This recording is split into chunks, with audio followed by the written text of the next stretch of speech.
selesai sekolah, ya saya masih kerja dulu lah, serabutan. Iya kan, pernah pabrik, selain di pelabuhan. Ya kalau bahasa Medan tuh mocok-mocok lah. Mocok-mocok. Iya, pelabuhan. Terus kalau nggak ada pelabuhan, saya ikut truk, Jadi angkut barang ya. Oh, Kemudian saya pernah juga kerja di pabrik baja.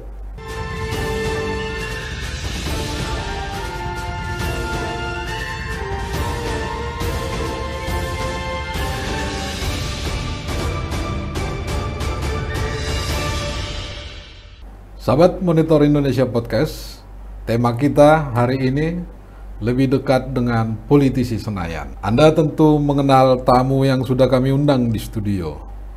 Beliau selalu menggelegar dan membuat sesuatu yang besar-besar di Republik ini. Sahabat TMI Podcast, perkenalkan Bung Masinton Pasaribu. Wah. Apa kabar, Bung? Baik Bang, Horas. Saya baca sedikit biografi Bung Masinton, lahir di Sibolga tahun 71. Iya Bang. Iya. Aku mau dengar, Bang, mungkin kisah Abang dari kecil. Iya, silakan, Bang. Oh, kalau cerita kisah, kita ini kisah apa yang mau kita ceritakan ya Bang ya? Ya kisah, kalau kita ini ya kisah anak kampung lah. Kalau saya itu dulu itu katanya orang tua itu lah, ya saya masih lahir di pelosok lah, di kampung gitu. Kota Sibolga apa kabupaten, Bang? Bukan di kotanya, Kabupaten Tapanuli Tengah. Tapteng ya. Oke. Itu Sorkam ke atas tuh, arah ke perbatasan Tapanuli Utara tuh, Sorkam. Sekarang kecamatannya Pasaribu Tobing, banyak Pasaribu di situ tuh. Nah, kalau saya ya gitulah, orang tua merantau kan. Saya umur 3 tahun tuh udah dibawa merantau ke daerah Belawan, Medan. Medan. Iya. Yaitu kemudian ya saya masuk dari sekolah di Medan SD. SD di Nah, Medan. dulu tuh kata bapak itu, ya udah, biar kau bisa sekolah, syarat 7 tahun itu ya usianya dimundurin lah jadi 71. Oh. Kata orang tua begitu. Iya, iya. 73 dari 73 71 kan, karena kan wajib sekolah itu 7 tahun. 7 tahun. Jadi lahir 73, Kata orang tua begitu. dimundurkan ke 71. Jadi 71. Oke.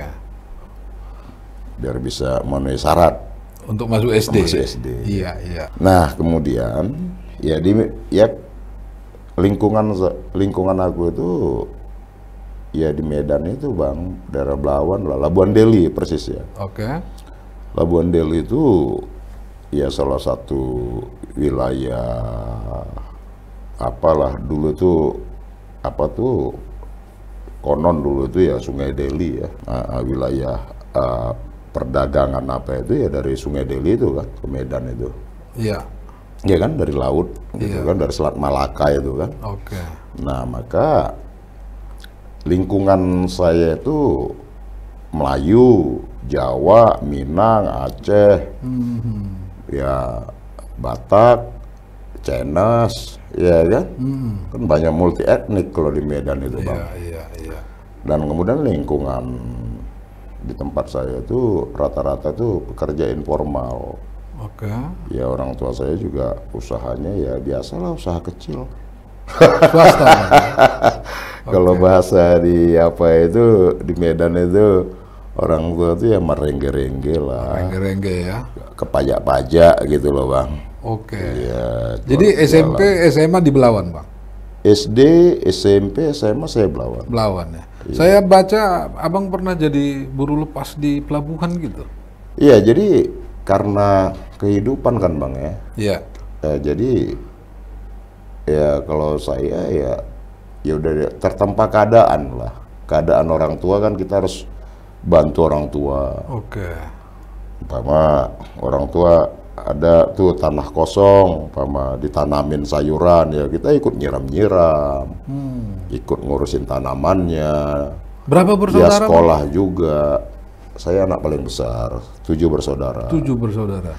Nah jadi ya beraktivitas seperti itu, Bang. Nah nanti pagi masih subuh lah ya, Iya. ngantar mama lah, Ke- ngantar ibu Ke ke pasar. pasar. Pasar. Ya, Pajak kalau di sana. pajak lah. Iya. Nah, jadi ya udah terbiasa gitu, Bang. Jadi kalau pulang sekolah, kadang ya dagang, jualan es, jualan apa gitu loh. Oh gitu ya? Iya, kadang jual buah atau apa gitu, Bang. Nah, terus beranjak ketika umpama SMP, SMA, udah bisa kerja-kerja yang agak-agak berat lah, gitu kan. Umpama kalau ada pas lagi liburan, Iya. ada kerja lepas, kerja harian lepas di Iya. pelabuhan gitu ya. Ya saya ke pelabuhan tuh, entar dorong barang, ngangkut barang, gitulah. Nah, Ini jadi karena faktor ekonomi atau karena apa, Bang? Sampai ikut kerja begitu? ya satu diantaranya ekonomi lah. Apalagi Abang anak sulung ya? Iya. Ya kita ya istilahnya buat nambah-nambah jajan lah. Iya, iya. Iya kan? Buat kita wah umpama pengen beli tas atau apa gitu kan. Oke. Nah, tahun berapa hijrah ke Jakarta, Bang? Saya ke Jakarta itu 93-an. Dalam rangka kuliah atau mau kerja atau apa? Ya, itulah, Bang. Tapi akhirnya Kehidupan. Abang kuliah di hukum ya? Iya. Di kampus apa, Bang? Sekolah Tinggi Hukum Indonesia. Selesai, Jakarta. S1? Sampai selesai, ya. Oke. Kemudian ada reformasi atau Ya, ketika kemudian masih kuliah ya sering diskusi-diskusi sama teman-teman. ikut pergerakan? Iya, Oke. diskusi ya di situ ya membangun nalar dan daya kritis kita lah ya. Kita lihat umpama pemberitaan dengan realita yang ada kan berbeda di masyarakat gitu. Ya kemudian ya kita coba nalar kritis kita muncul lah gitu loh. Oke. Yang disampaikan dengan kenyataan beda. Gitu kan. Kemudian kesempatan buat seluruh masyarakat ya nggak ada. Masyarakat kecil ya susah lah mau ngakses, mau tumbuh, mau jadi apa juga harus ada backingannya, harus Jadi, ada. Abang sudah menempa diri sebelum reformasi dan ketika reformasi pecah ikut Ya, turun ke menjadi- jalan iya, begitu, Bang? bagian dari pergerakan itulah. Gitu. Jadi kalau kita lihat kan gini, Bang, kalau saya ya karena memang melihat situasinya berbeda kok, gitu loh. Apa yang disampaikan pejabat dengan kenyataan di masyarakat kan berbeda. Pada masa Orde Baru? Lah iyalah, berarti kepada masa Orde Oke. Baru lah, gitu Iya. kan. Kemudian akses kepada masyarakat untuk memperoleh informasi apa segala macam juga sulit. Iya. Iya kan. Oke. Dulu ya yang bisa tumbuh berkembang kalau punya koneksi. Iya kan. Iya. Nah, gitu-gitulah. Ya kalau kita ya mau sampai kapan juga ya nggak bakal jadi apa-apa. Kita punya mimpi juga udah terkubur duluan tuh. Iya. Koneksinya siapa gitu kan. Oke. Kira-kira gitulah, Bang. Nah kalau dulu ya karena juga saya kecil besar di daerah Blawan Medan sana, ya. Jadi kita ditempa dengan situasi yang juga biasalah, situasi yang sulit lah kira-kira gitu kan. Tapi ya membuat kita lebih mengerti lah, mendalami kehidupan itu. Oke. Iya kan? Nah, pada saat reformasi itu bisa cerita, Bang. Abang berjuang sama siapa aja dan kemudian sampai ke Repdem itu, Bang. Ya teman-teman kuliah lah. Gitu lah. Sekarang teman-teman itu ya ada yang di BUMN, Oke. ada yang di PBNU, ada yang di partai-partai politik, ada juga yang di DPR. Nah, gitu loh. Ada yang di pemerintahan. Nah, gitu loh, Bang. Oke, jadi abang sekarang di DPR periode kedua ini bang ya? Periode kedua. Pasti pemilih abang itu nggak tahu apa arti nama abang itu. Masinton, apa artinya itu bang? Apa? Arti nama abang itu? Masinton bisa masyarakat Indonesia tolak neokolonialisme dan imperialisme. Jadi Ya itu satu. Terus kemudian bisa juga yang kedua itu Masinton, masnya bertonton. masnya bertonton. Iya kan, pasarnya beribu-ribu. Oh ya kan kaya raya saya. Itu Masinton itu bahasa apa bang? Bahasa Batak bukan? Nggak tahu bang saya. Masinton ya, ya orang tua yang kasih nama, saya nggak tahu. Kalau bahasa Batak nggak ada tuh Masinton. Iya kan, ya saya nggak tahu juga. Kalau ketemu, saya dulu pernah di Jogja, malah ditanya, Mas ya, karena dikira Mas Inton. Iya. Terus dia tahu nama saya Masinton, Mas manggil saya jadi Mas lagi, Mas. Mas. Kadang Bang Mas. Jadi Iya. kalau apa ya, saya juga nggak pernah nanya itu apa sih makna nama itu gitu loh. Tapi ya nggak tahu lah ya, nama itu kan biasa doa dari orang tua ya. Oke. Saya nggak tahu, saya juga nggak pernah menanyakan makna nama itu. Ya saya maknain aja sendiri. Masnya bertonton ya.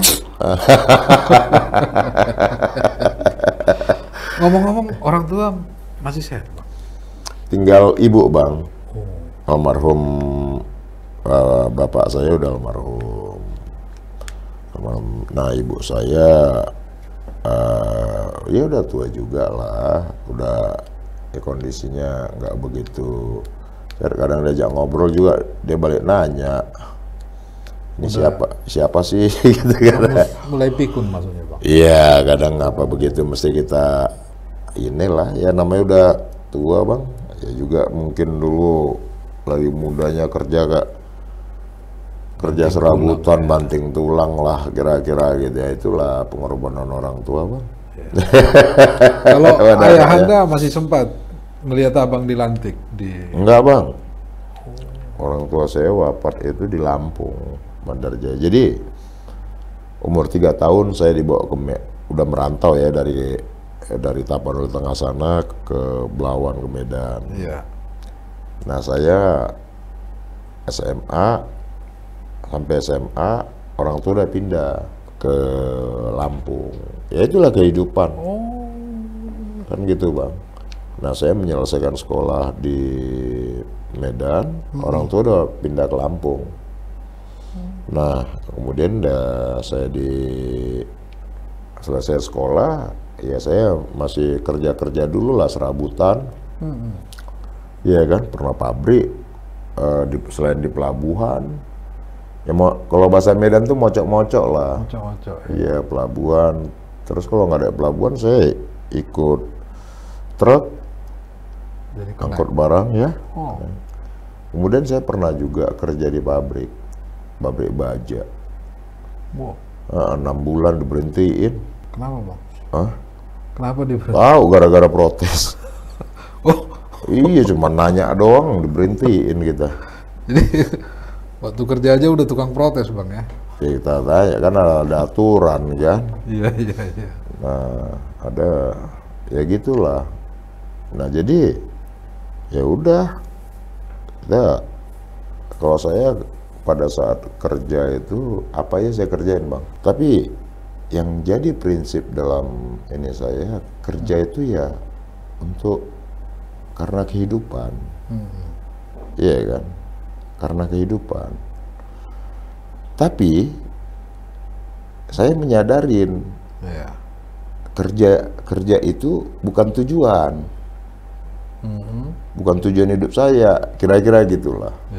Jadi saya menginiin. Jadi saya mengerjakan apapun nggak perlu gengsi. Bagi saya harus mengerjakan itu biar saya ada uang jajan, saya bisa makan, saya bisa beli kaos, kira-kira kan gitu bang.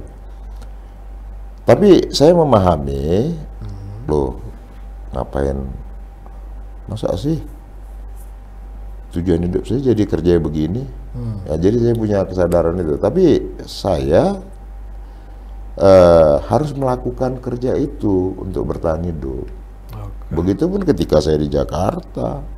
Jadi waktu abang kuliah itu biaya sendiri dari pekerjaan sendiri atau dari lah. orang tua? Orang tua nggak mungkin lah aku mintain.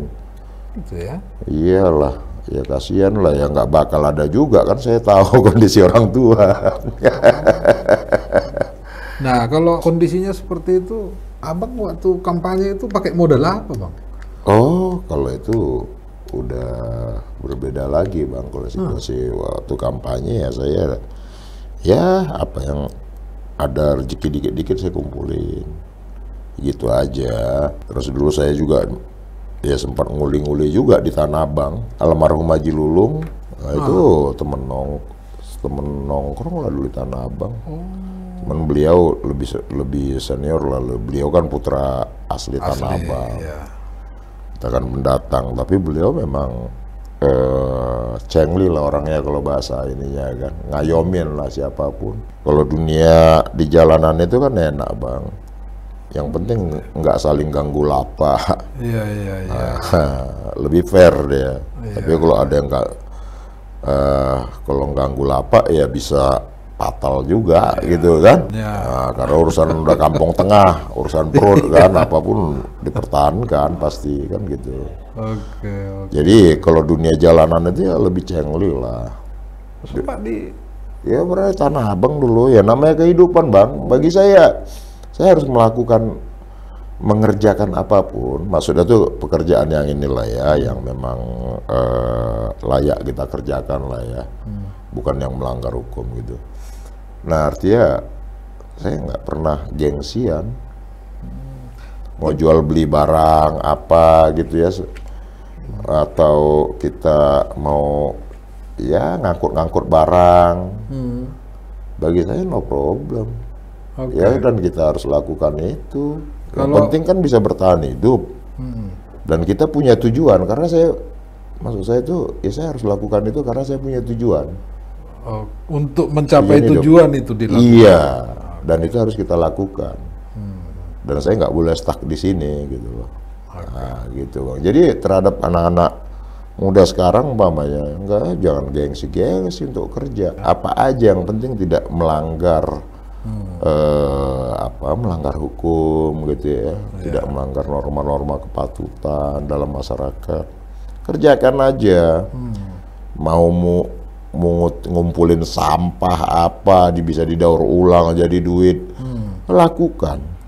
Yang penting punya tujuan tadi umpama, entah apa tujuan ininya lah, mau pengen jadi wirausaha mandiri dari kecil-kecil dulu. Kan kita meyakinin kan menuju tangga 100 kan harus dimulai dari tangga 1, tangga 2, tangga 3. Orang tua dulu ya susah kok. Makanya bang, kalau merekam yang abang ungkapkan di sini ya, ketika abang sekarang ada posisi di negara ini, tapi kok abang tampaknya nggak hedonis, biasa aja gitu. Biasa aja bang, apa yang mau saya hedonin? Seperti nggak ada aji mumpungnya gitu bang. Janganlah bang, hidup itu jangan aji mumpung. Kalau orang tua kita dulu, orang tua kita kan selalu ngingatin, ingot dangolmu katanya. Iya kan, orang yang ya orang Batak ya orang tua kan. Jadi ya lu ingat susahnya lah kira-kira. Lu kalau jadi apa-apa ya ingat ketika susah. Sehingga ya baik, ada bagi saya itu maknanya dalam ya. Dalamnya artinya apa? Bahwa hidup itu harus punya empati. Kalaupun suatu saat ada rezeki gitu ya, rezeki dari Yang Maha Kuasa, ya jangan jadi sombong, jangan berubah gitu. Nah gitu-gitu kan karena kita terbiasa apa gitu bang, jadi bagi aku gimana ya, apa yang kita ada hari ini kita syukuri. Jangan kita sombongkan gitu. Kalau ada rezeki sedikit ya berbagi. Saya tuh kecil besar di perantauan lah ya. Karena kan Medan itu kan wilayah perantauan tuh. Nah, populasi orang Batak banyak itu kan di perantauannya di Medan. Nah, saya sejak kecil SD, SMP, SMA, dari SD itu kadang dianterin orang tua tuh tiap libur. Dianterin bapak pulang ke kampung lihat tempat opung, lihat kakeknya. Jadi ngerti suasana kampung. Gitu loh, Bang. Jadi ngertilah suasana tentang oh iya adat istiadat Batak. Nah, libur sekolah kan sebulanan juga, Bang. Paling tidak 3 minggu lah kita di sana. Iya kan? Bulan Juli itu. Terus kemudian nanti Natal tahun baru pulang lagi tuh dia. Jadi setahun 2 kali. Jadi apa? Saya mengerti apa tentang kebiasaan halak kita orang Batak di kampung apa. Jadi hidup dalam suasana seperti itu. Ya kan, jadi bagi saya wah ada ya suasana di perkotaan di Medan, terus kemudian kita pulang ke kampung suasananya kan berbeda tuh. Wah, mungkin kalau saya tidak atau jarang pulang ke kampung dulu disuruh orang tua, mungkin saya nilai kebatakan saya mungkin malah jadi nggak paham jadinya kan gitu, karena udah kalau di Medan kan bergaulnya memang udah majemuk, Bang. Gitu loh, bahasa ya bahasa Indonesia. Iya kan? Terus kemudian ya lingkungan bukan hanya orang Batak, itu tanah Melayu. Melayu, iya. Tapi saya dari apa dulu tuh yang ngumpulnya begitu. Lingkungannya memang majemuk. Jadi bagi saya umpama kalau teman-teman Muslim lagi Ramadan, bulan puasa gitu ya, ya bareng-bareng kadang tidur di musola, ya kan, nanti bareng-bareng bangunin orang sahur, gitu-gitu. Jadi asik aja. Memang kita lihat ada pergeseran belakangan, wah kok jadi begini sih gitu kan. Itu terlihat tuh polarisasi itu. Termasuk di tempat abang sana? Iya, bukan hanya di Jakarta aja, di Medan juga kelihatan tuh ada. Iya. Virus-virus itu ya? Iya. Walaupun tuh pada sebagian kecil ya, tapi benihnya kan nggak bagus juga gitu. Kalau dulu kan enak sekali tuh, Bang. Wah, kalau Lebaran terima rantang banyak gitu kalau Lebaran. Itu kebanggaan kita anak Sumatera kan? Iya, dikirimin rantang. Waduh, enak sekali tuh. Waduh, kalau Lebaran tuh, waduh sering-sering aja Lebaran dalam hati kita kan. Tetangga kita ngirimin tuh kan. Terus teman-teman kita juga pada ngirimin. Natal gantian kita ya, nanti kita ngirim gantian. Gitu, Bang. Nah, itu kalau kan sekarang udah mulai rusak juga, Bang. Kayaknya sih ada inilah, tidak seperti ini lagi dulu ya. Nah, kalau dulu canda-canda enak aja dulu. Iya kan, kalau canda-canda dulu kita umpama nggak marah, kita ketawa-ketawa kan. Dari kecil anak Batak katanya kan. Anak Batak terus Batak makan babi gitu kan. Nah, nggak marah gitu kan. Terus kita ledekin lagi itu. Iya kan? Wah, ini dasar anak Jawa gitu ini. Bercanda-candanya ketawa-ketawa gitu kan. Kalau sekarang kan sensi kalau gitu, wah gitu kan. Dituduh rasialis lah, apalah. Padahal kan canda-canda. Dulu kan justru dalam ininya asik malah kan. Kebanggaan kita dari Medan ya itu. Kita nggak pernah tersinggung soal perbedaan agama. Iya, di Medan itu kental kok. Kental apanya tuh, apa namanya, kebinekaannya. Kalau di ya asik aja lah. Iya kan, kadang kalau gereja lagi apa, kebetulan tempat saya itu ada gereja AKBP. Tempat saya gereja juga itu. Kalau lagi bersih-bersih atau apa, teman-teman kita yang muslim juga kita ajak bersih-bersih, mau.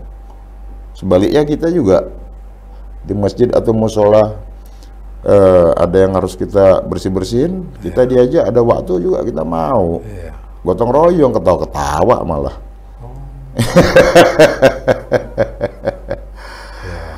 Mudah-mudahan nggak semakin tajam Bang ya. Iyalah Bang. Sebaiknya hilang lah itu. Kalau di ini, kebetulan kampung orang tua saya kan di Tapanuli Tengah itu kan. Iya. Tapanuli Tengah itu kan ada yang saudara itu, ada yang Muslim, ada yang Kristen. Tapteng itu udah setengah-setengah. Iya. Apalagi kalau di Sorkam kan. Nah, di situ ya kampungnya orang Bang Akbar Tanjung juga di situ kan. Bahkan Islam pertama Indonesia sebenarnya kan dari Tapteng. Iyalah Barus. Barus itu iya. Jadi umpama kalau dalam ulauan adat, kegiatan adat lah ya. Ya bareng. Nanti paling pisahnya tuh saat jam makan aja. Yang satu disiapkan lah rumah untuk yang Muslim, Pama. Yang hari Jumat makannya di rumah sini. Ya kan, rumah tetangga yang sini. Yang hari Minggu makannya di rumah tetangga yang sini. Nanti habis makan lebur lagi. Nah, gabung lagi. Mainkan adatnya. Ke apa acara adat tadi itu. Jadi kan itu kan enak sebenarnya.